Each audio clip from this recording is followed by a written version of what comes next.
सभी साथियों को जेपी क्लासेस में स्वागत है। जगदीश प्रसाद आपका हार्दिक स्वागत करता है।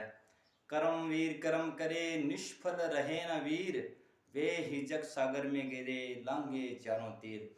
तो मेरे कर्मवीर साथियों, आइए आज फिर हम एक अच्छा मन और लगन से कर्म करते हैं जो हमें सफलता जरूर दिलाएगा। इसी आशा से आज की क्लास में फिर लगा रहा हूँ। आज हम पढ़ेंगे चित्तौड़गढ़ के बारे में। चित्तौड़गढ़ दुर्ग के बारे में पढ़ेंगे। चित्तौड़गढ़ दुर्ग ये पढ़ेंगे। चित्तौड़गढ़ दुर्ग की बात करें तो स्टार्ट लेते हैं। हमें पता है कि मेवाड़ पर कभी मौर्यों का शासन था। मेवाड़ पर कभी मौर्यों का शासन था। उन्हीं मौर्यों में से एक मौर्य शासक था चित्रांग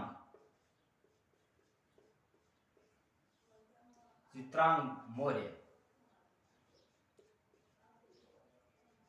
ये चित्रांग मौर्य है ना, इसने 8वीं शताब्दी में 8वीं शताब्दी में मेसा पठार,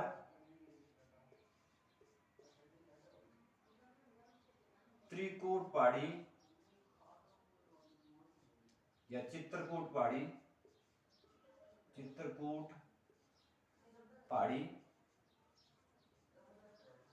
पर एक दुर्ग बनवाया। चित्रकूट पहाड़ी पर गंभीरी और बेड़च नदियों के संगम पर एक दुर्ग बनाया, जो दुर्ग चित्तौड़गढ़ दुर्ग के नाम से प्रसिद्ध हुआ। वो दुर्ग था चित्तौड़गढ़ दुर्ग के नाम से प्रसिद्ध हुआ। एक बार फिर मेवाड़ पर कभी मौर्य वंश का शासन था। उन्हीं मौर्य वंश में से एक मौर्य शासक था चित्रांग मौर्य। उसने 8वीं शताब्दी में मेसा पठार, चित्रकूट पहाड़ी पर गंभीरी और बेड़च नदियों के संगम पर एक दुर्ग बनवाया। वो दुर्ग था, वो आगे चल करके चित्तौड़गढ़ दुर्ग के नाम से प्रसिद्ध हुआ। आगे करते हैं बात इसके बारे में। जो चित्तौड़गढ़ दुर्ग था, इसमें चित्तौड़गढ़ दुर्ग था, ये 734 की बात है। 734 ईस्वी की बात है। इस समय एक मौर्य शासक था मान मौर्य। ये मान मौर्य शासन करता था। क्या करता था? शासन करता था। कहां पर?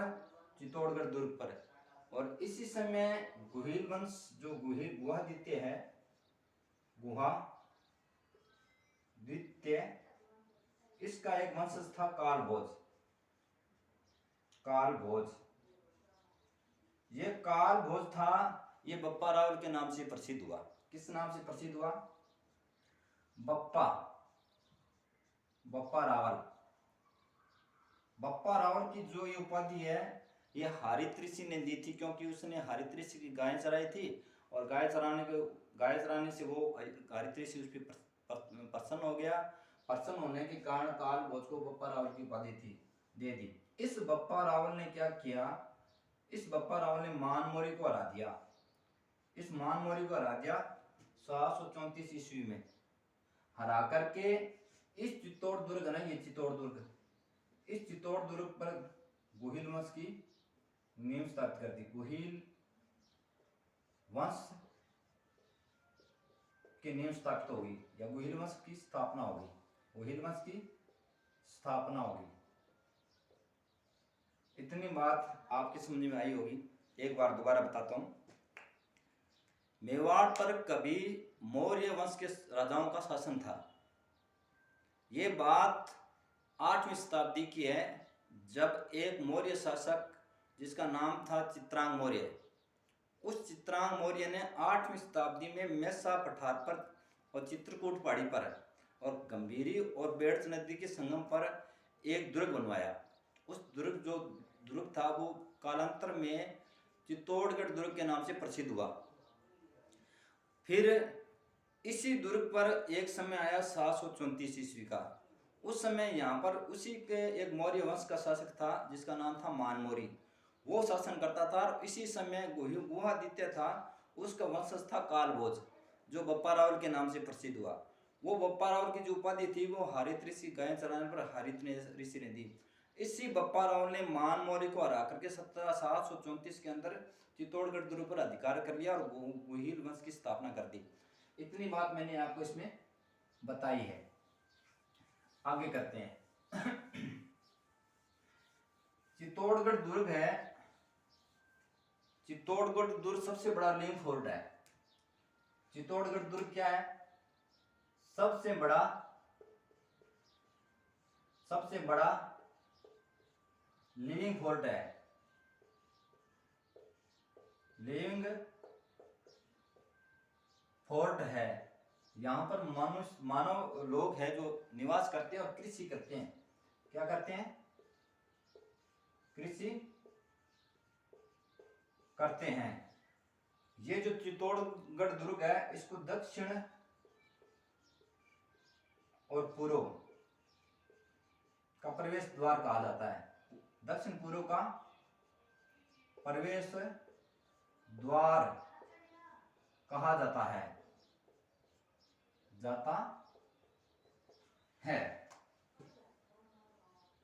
इतनी बात और यहाँ ने कर ली। अब आगे कुछ और इम्पोर्टेंट बातें करने जा रहे हैं इन्हीं से संबंधित। जैसे मैंने आपको बताया है कि चित्तौड़गढ़ दुर्ग पर 3 साके हुए हैं। कितने साके हुए हैं? चित्तौड़गढ़ दुर्ग पर 3 साके हुए हैं। पहला साका हुआ था, ये हुआ था 1303 में, प्रथम साका।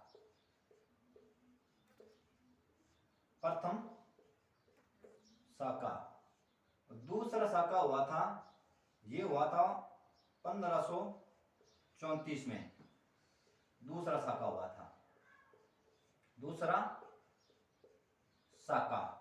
और तीसरा साका हुआ था ये 1567-68 में, तीसरा साका हुआ, तीसरा साका हुआ। अब इन तीनों के बारे में विस्तार से बात करते हैं। सबसे पहले ले लेते हैं अपना प्रथम शाखा। ये प्रथम शाखा 1303 के अंदर हुआ। इस समय चित्तौड़ का शासक था राव रतन सिंह, राणा रतन सिंह, राणा रतन सिंह। और राणा रतन सिंह व अलाउद्दीन खिलजी, अलाउद्दीन खिलजी के बीच में लड़ाई हुई थी। इस लड़ाई में जो रतन सिंह था उसको कैद कर लिया गया था।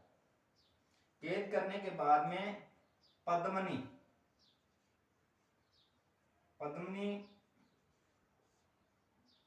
के एक तो था चाचा, एक था भतीजा,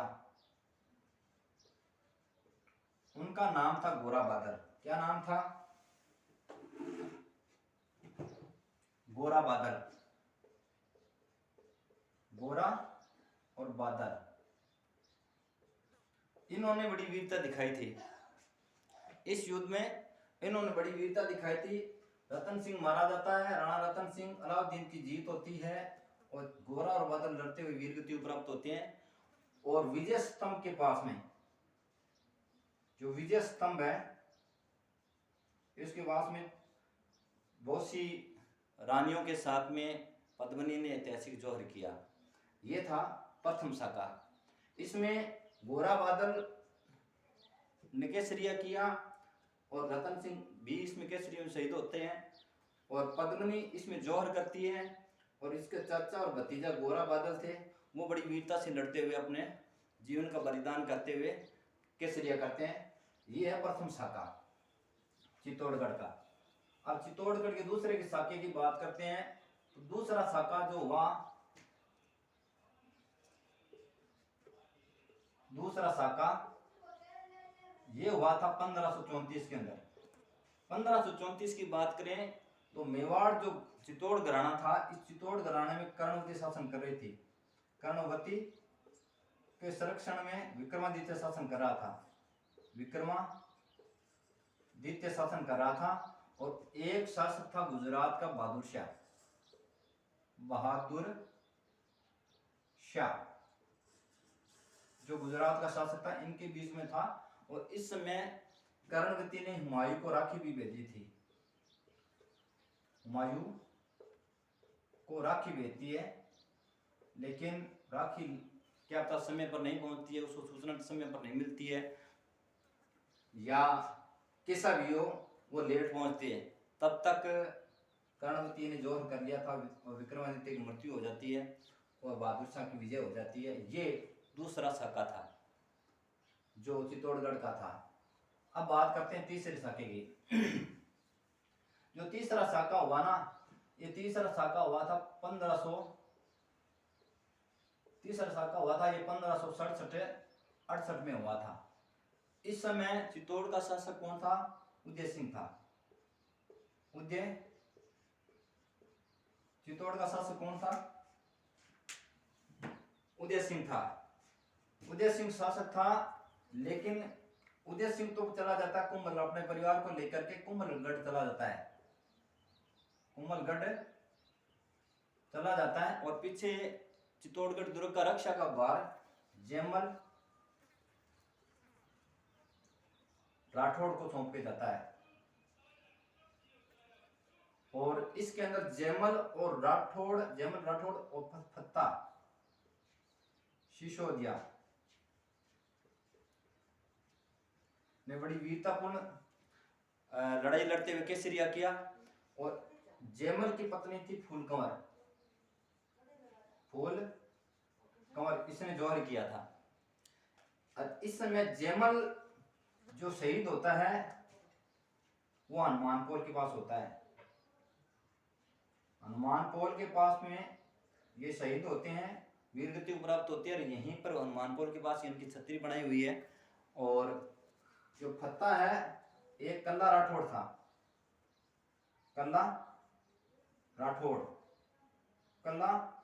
जयमल राठौड़, पत्ता सिसोदिया और कल्ला राठौड़। जो कल्ला राठौड़ था ये बेनूपोल के पास में वीरगति प्राप्त होती है और वहीं पर इसकी चबूतरा बनाया हुआ है। ये बातें आपको इस बात में ध्यान रखनी है। और उदय सिंह कुंभलगढ़ चला जाता है अपने परिवार को लेकर के उस समय। ये तीसरा साका था। और इसमें एक बात और ध्यान रखना, ये एकमात्र ऐसा युद्ध था जिसके अंदर अकबर ने नस्यतापूर्वक कत्लेआम करवाई थी। इसके बाद में उसने कोई कत्लेआम नहीं करवाई, ना पहले करवाई। ये एकमात्र युद्ध था जिसमें इसने कत्लेआम करवाए थे। उसके बाद में इसने जयमल पत्ता की मूर्तियां भी गजारोड़ लगवाई थी। और इस युद्ध में इसकी वीरता प्रसन्न भी हुआ था। ये था चित्तौड़ का तीसरा साका। अब कुछ इंपॉर्टेंट तथ्य और कर लेते हैं। जैसे एक है विजय स्तंभ।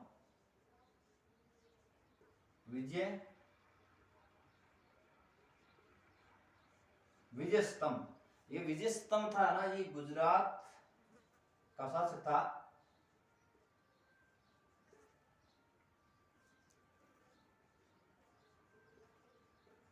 जो ये विजय स्तंभ है इसकी बात करते हैं तो विजय स्तंभ को सुल्तान मोहम्मद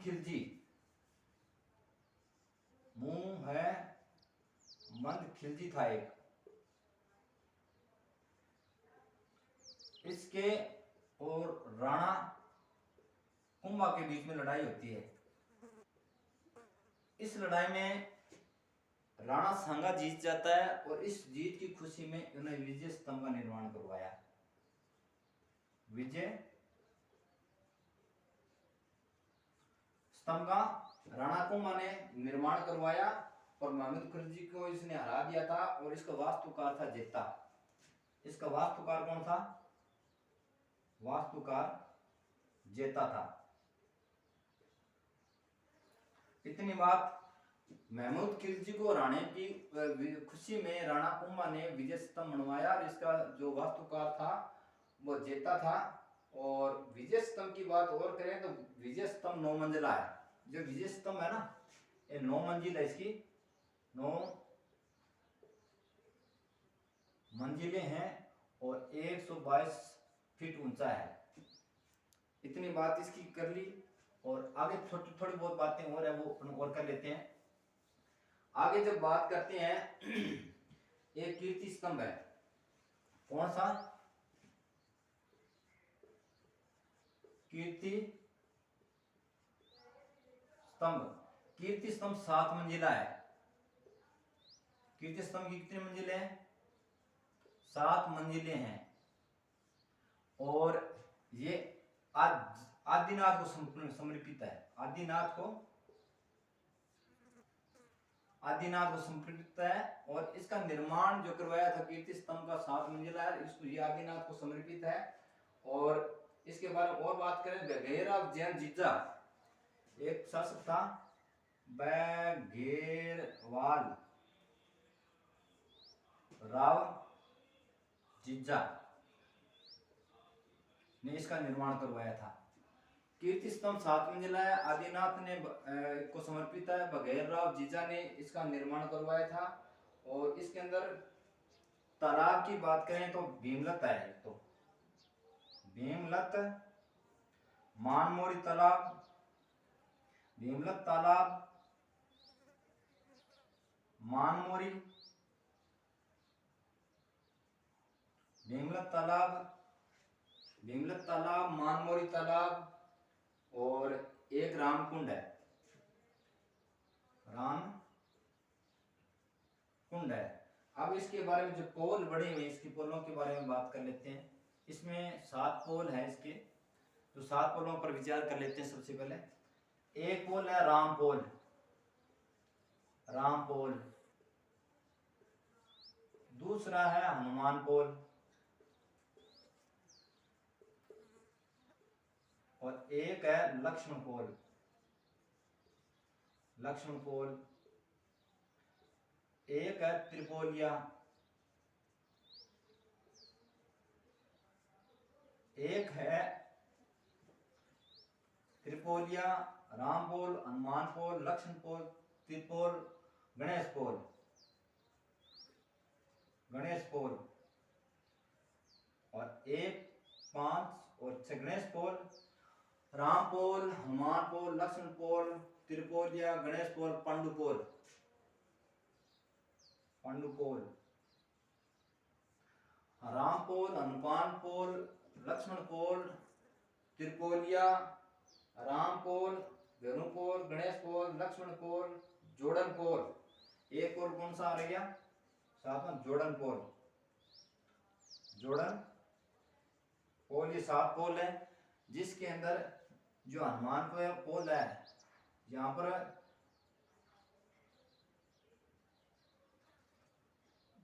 जयमल की छतरी है। और भेरूपोल है, कहाँ गया भेरूपोल? पांडुपोल नहीं, भेरूपोल, भेरूपोल।